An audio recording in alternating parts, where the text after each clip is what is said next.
Hello everyone. आज के इस लेक्चर में हम लोग समझने वाले हैं preamble of the constitution. Preamble जो है वह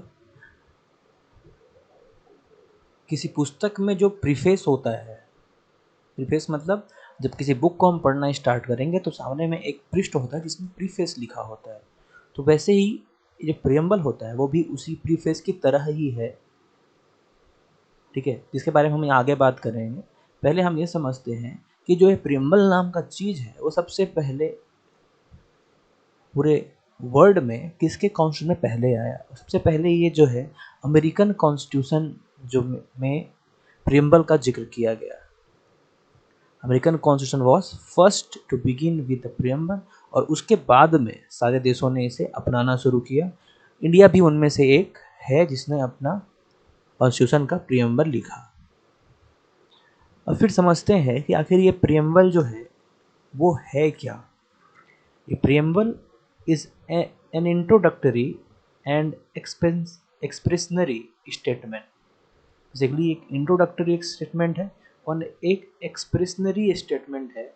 एक डॉक्यूमेंट दैट एक्सप्लेन, जो एक्सप्लेन करता है डॉक्यूमेंट्स के उद्देश्य को, पर्पस को, और उसके अंदर जो फिलॉसफी है उसको। A preamble is an introductory and expressionary statement in a document that explains document's purpose and underlying philosophy। तो आप समझ पा रहे होंगे इस बात को। बेसिकली जो इंडिया में प्रियम्बल है उसको जो है पंडित नेहरू ने ऑब्जेक्टिव रिजोल्यूशन एक बनाया था, एक ऑब्जेक्टिव रिजोल्यूशन बनाया। और ये कब बनाया? ये बनाया 1946 में, ठीक है। और इसको जो है बेसिकली उन्होंने कॉन्स्टिट्यूएंट असेंबली में इस चीज़ को वहाँ पर प्रस्तुत किया। और यही ऑब्जेक्टिव रिजोल्यूशन जो है भारत का संविधान का प्रस्तावना मतलब प्रियम्बल बन के सामने आया। तो ये है original the preamble of constitution of India. तो इसमें ये लिखा है कि we the people of India having solemnly resolve to constitute India into a sovereign socialist secular democratic republic and to secure to all its citizens justice. Justice का मतलब कौन सा justice? Social justice, economic justice and political justice. Liberty, liberty किस बात की? Liberty of thought, expression, belief, faith, worship. Equality, किस किस चीज़ की इक्वलिटी की बात करते हैं? तो इक्वलिटी ऑफ स्टेटस। अपॉर्चुनिटी की बात करते हैं, to promote among them all. और लास्ट हम बात करते हैं फ्रेटर्निटी की, assuring the dignity of the individual and the unity and the integrity of the nation. आपस में भाईचारा, एकता बना करके रखने की बात हम लोग कॉन्स्टिट्यूशन के प्रियम्बल में कर रहे हैं। तो ये चार जो ये पॉइंट है, ये जो चार जो पॉइंट है वो बहुत ही महत्वपूर्ण पॉइंट है जो कि बेसिकली हमारे कॉन्स्टिट्यूशन का ऑब्जेक्टिव बताता है कि भाई हमारे कॉन्स्टिट्यूशन का मेन ऑब्जेक्टिव क्या है। तो कॉन्स्टिट्यूशन का मेन ऑब्जेक्टिव है लोगों को जस्टिस, लिबर्टी, इक्वलिटी और फ्रेटर्निटी प्रोवाइड कराना। सबसे इंपॉर्टेंट बात यहाँ पे लिखी हुई है।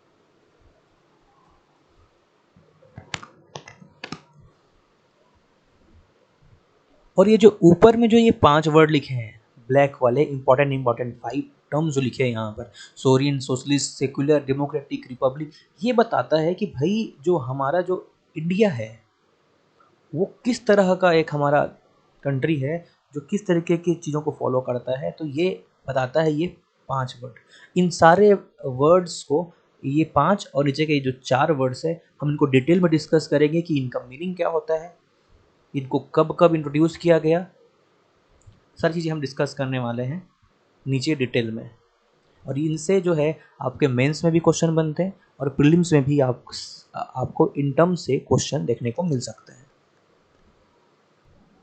प्रियम्बल के बारे में कुछ इमिनेंट पर्सनालिटीज़ ने कुछ बातें कही है, उन बातों को देखते हैं। कभी कभी प्रीलिम्स के एग्जाम में या फिर आपको कहीं पर एग्जाम आपका मेंस का एग्जाम है, आपको कहीं पर इसको कोट करना है तो आप इन जो लाइंस को आप कहीं पर कोट कर सकते हैं। तो देखते हैं इनसे। तो एन ए पालकीवाल, इन्होंने कहा कि भाई जो कॉन्स्टिट्यूशन है, जो कॉन्स्टिट्यूशन है उसका आइडेंटिटी कार्ड है हमारा प्रियम्बल।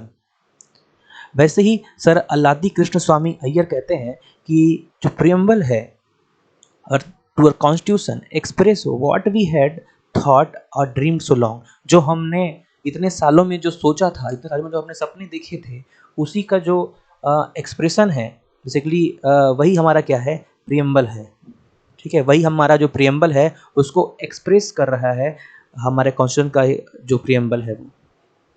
और के एम मुंशी, जो के एम मुंशी ने क्या कहा कि जो प्रियम्बल है वो हॉरोस्कोप है हमारे कॉन्स्टिट्यूशन का, हमारा जो कॉन्स्टिट्यूशन का।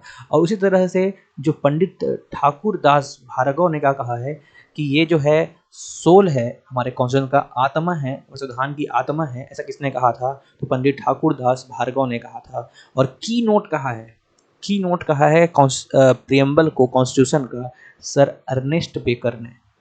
और यहाँ पे हमारे former chief justice of India M Hidayatullah ji कुछ कह रहे हैं कि preamble is the soul of our constitution which lays down the pattern of our political society. It contains a solemn resolve which nothing but a revolution can alter. तो बहुत ही अच्छा statement यहाँ पर है। इसको आप अपने मेंस के आंसर राइटिंग में कहीं पर भी आप बिल्कुल लिख सकते हैं इस चीज़ को, और आपको याद भी चीज़ होनी चाहिए। अगर आपके प्रीलिम्स में ये डायरेक्टली स्टेटमेंट आ जाए कि ये स्टेटमेंट किसने कहा है, तो पता होना चाहिए कि ये अपने CJI हिदायतुल्ला जी ने कहा था।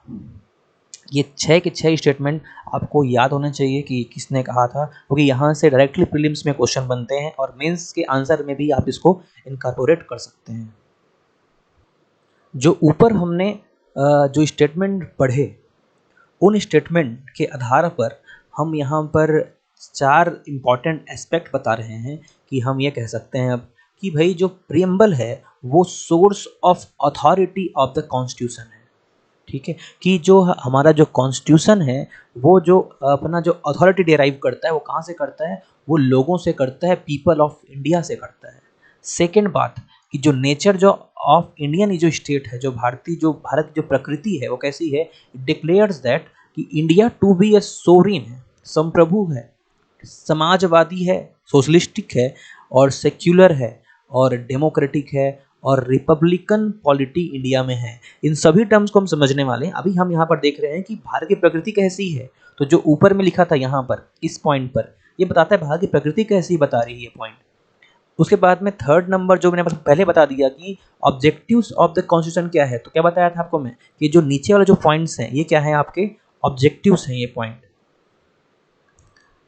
और हमारे जो कॉन्स्टिट्यूशन का डेट ऑफ जो एडॉप्टेशन है वो है 26 नवंबर 1949। इसी कारण से 26 नवंबर को कॉन्स्टिट्यूशन डे के रूप में सेलिब्रेट किया जाता है। अब हम डिस्कस करने जा रहे हैं जो की टर्म्स जो हैं।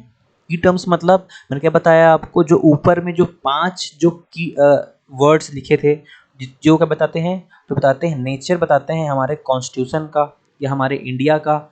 और जो यहाँ पर उसके अलावा जो नीचे 4 वर्ड जो लिखे थे, मैं बोला था कि वो ऑब्जेक्टिव बताते हैं जो 4 वर्ड नीचे, तो उन सारे वर्ड्स को हम पूरी तरीके से समझते हैं कि आखिर वो बोलना क्या चाहते हैं, कहना क्या चाहते हैं। तो पहला उसमें से एक टर्म है सोवर्निटी। इसका हिंदी मीनिंग होता है संप्रभु।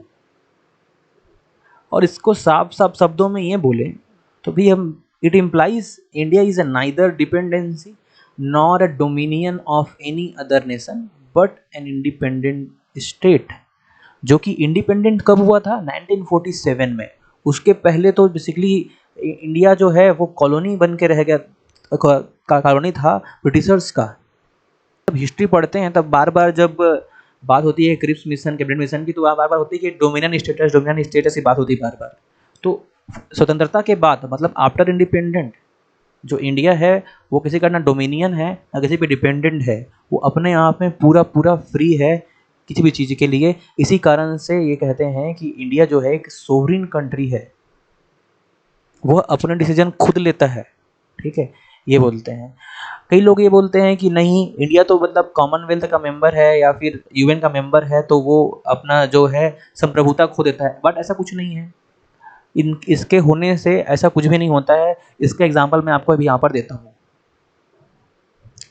अभी जब सिटीजनशिप अमेंडमेंट एक्ट आ रहा था 2019 में, तब उस टाइम पर जो है यूएनएचआरसी मतलब United nation human human right commission जो है वो अपना कुछ अड़ंगा अड़ा रहा था बीच में कि भाई तुम लोग जो है कुछ गलत कर रहे हो इंडिया वालों। तब इंडिया के सुप्रीम कोर्ट ने कहा कि भाई देखो, ये हमारा जो है पर्सनल मामला है, हमारा इंटरनल मामला है, इसमें दखल अंदाजी मत करो। तो यहाँ पर देख सकते हैं कि इंडिया की जो सोवरेनिटी है वो यहाँ पर कायम रही और फिर इनका जो है यहाँ पर नहीं चला। ठीक है। और रहा सवाल यूएन के मेंबरशिप के, तो इंडिया जब चाहे मेंबरशिप इसके रखा है तो रखा है, अगर नहीं रहना चाहता तो ये हट भी सकता है, उससे कोई जरूरी नहीं है। ठीक है, ये भी यहाँ पर हम देख सकते हैं। इसके अलावा और बात करें तो इंडिया फ्री है। इंडिया फ्री है किसी दूसरे कंट्री को अपने अपने पास लेने में, रखने में, या फिर अपने किसी पार्ट को किसी को देने में। एग्जाम्पल के लिए अभी कुछ दिन कहना उचित नहीं रहेगा, कुछ साल मतलब 2015 में जब से 100 अमेंडमेंट जो हुआ था कॉन्स्टिट्यूशन में, 100 जो अमेंडमेंट हुआ उसके तहत क्या किया गया था, इंडिया और बांग्लादेश ने अपना टेरिटरी जो है एक्सचेंज किया था, जिसमें इंडिया ने अपना कुछ पार्ट जो है बांग्लादेश को दे दिया था। कहीं अपना टेरिटरी का कुछ पार्ट बांग्लादेश को दे दिया या सीड कर दिया, जिसको हम लोग बोलते हैं कॉन्स्टिट्यूशनल वर्ड में, ये उन्होंने किया था। तो ये भी इंडिया की सोवरेनिटी के अंदर आता है कि भाई वो चाहे तो किसी पार्ट का अधिग्रहण कर सकता है, किसी पार्ट को किसी को दे सकता है। आपको आपको पता ही होगा इंडिया ने ऐसे ऐसे बहुत से बाउंड्रीज या फिर फॉरेन टेरिटरीज को अपने अंदर लिया, जैसे कि एग्जांपल के लिए दादरा नगर हवेली है, गोवा है, दमन दीव है, पुदुचेरी है, सिक्किम है, ये सब जो है इंडिया ने जो है अधिग्रहित किया है फॉरेन कंट्री से, या फिर बोल सकते हैं फॉरेन टेरिटरी से इन लोगों ने इसको लिया है। ठीक है, तो ये सब जो है बताता है कि भाई जो हमारा इंडिया है वो सोवरेन कंट्री है, संप्रभु कंट्री है, जिस पर किसी का कुछ नहीं चलता, वो अपना इंटरनल मामला खुद देखता है। सेकेंड नंबर पर जो टर्म है वो है सोशलिस्ट। तो सोशलिस्ट का हिंदी मीनिंग अगर देखें तो वो होता है समाजवादी।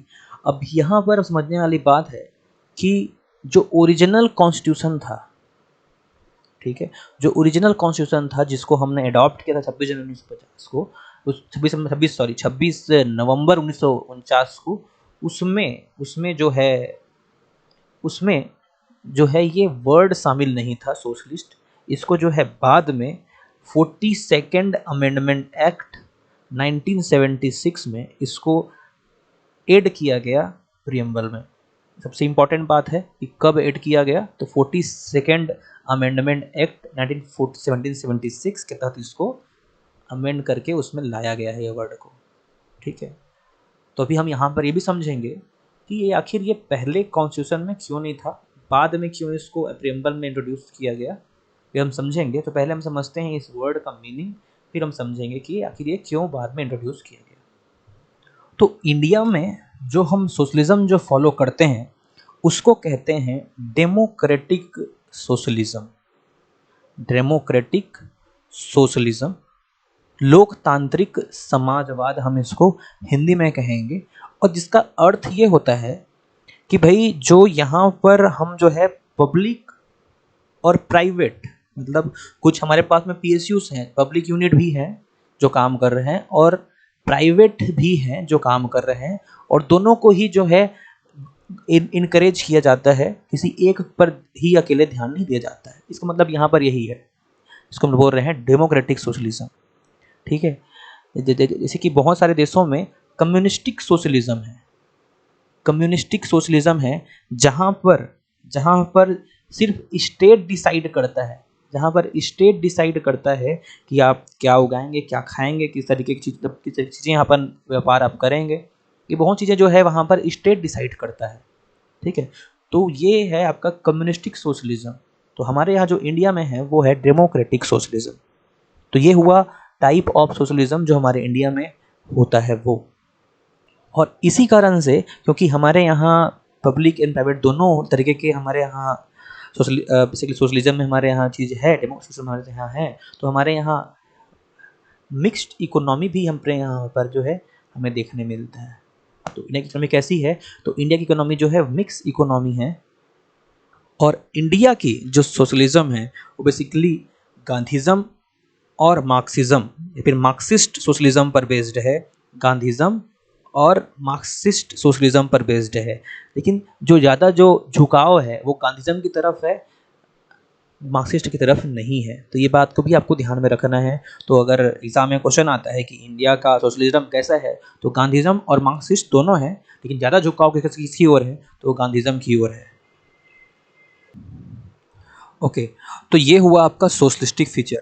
तो क्योंकि हमारा ये वीडियो थोड़ा लंबा हो जा रहा है, तो हम इस वीडियो को लंबा ना करते हुए बाकी जो फीचर्स जो हैं, बाकी जो यहाँ पर इसके जो बचे हुए हैं कीवर्ड्स, उसको हम लोग अगले वीडियो में करेंगे। तो to be continued with the second video. अगर ये वीडियो आप पूरा देखिए, देखने के बाद आप उस वीडियो को भी देखिएगा। तो अगर चैनल आप पे नए हैं तो सब्सक्राइब कर लिए, जो आपके आगे आपको वीडियो मिलते रहेंगे। Thank you very much for watching.